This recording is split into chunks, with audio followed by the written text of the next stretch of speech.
What is Life After Death?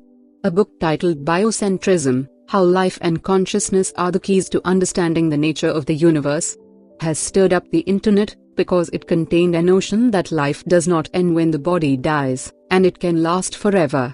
Clinically, we understand death to mean the state that takes hold after our hearts stop beating. Blood circulation comes to a halt, we don't breathe, our brains shut down, and that's what divides the states we occupy from one moment, alive, to the next, dead. Over the last few years, though, scientists have seen repeated evidence that once you die, your brain cells take days, potentially longer, to reach the point past which they've degraded too far to ever be viable again. This does not mean you're not dead, you are dead. Your brain cells, however, may not be. Scientists working on human cadavers have from time to time observed genes that are active after death. Bright lights, warmth, detachment from the body, life flashbacks, encounters with spirits, these are all things that thousands, perhaps even millions of people have reported when they return from death. These so-called near-death experiences are widely recognized phenomena, but they have been met with considerable skepticism among the medical and scientific community, and many consider them to be merely hallucinatory or illusory in nature.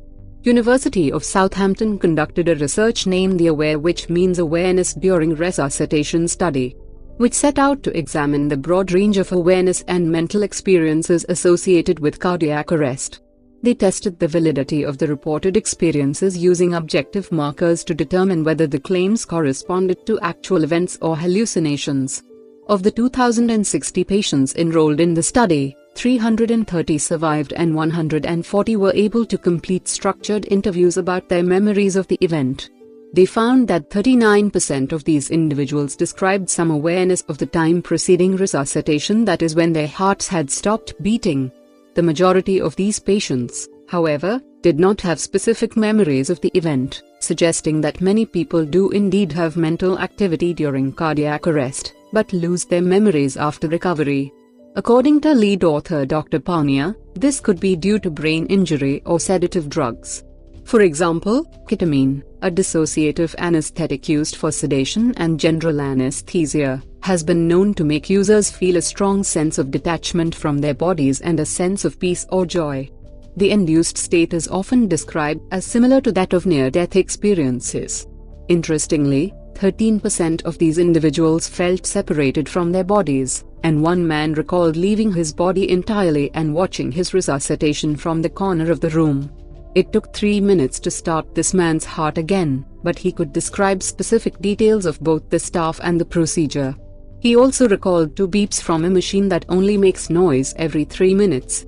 Although only 2% of patients could explicitly recall seeing or hearing actual events, because the details were consistent with verified events, it is impossible to discredit them at this stage, and more work is needed.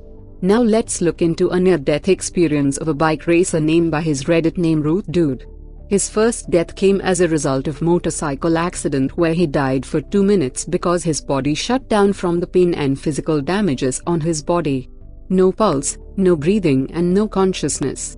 His second encounter happened because of his painkiller shots. On the experience of being dead, he chillingly wrote, "It was just black emptiness. No thoughts, no consciousness, nothing."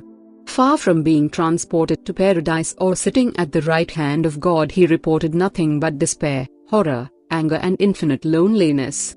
Reports of the afterlife are not uncommon from either patients who have stopped breathing on the operating table or those who find themselves slipping away after a serious road crash, before being brought back from the brink of death by medics. So these are some brief information about the life after death. That's all for today. If you like this video, give a thumbs up and share with your friends. Don't forget to subscribe to EVORTY.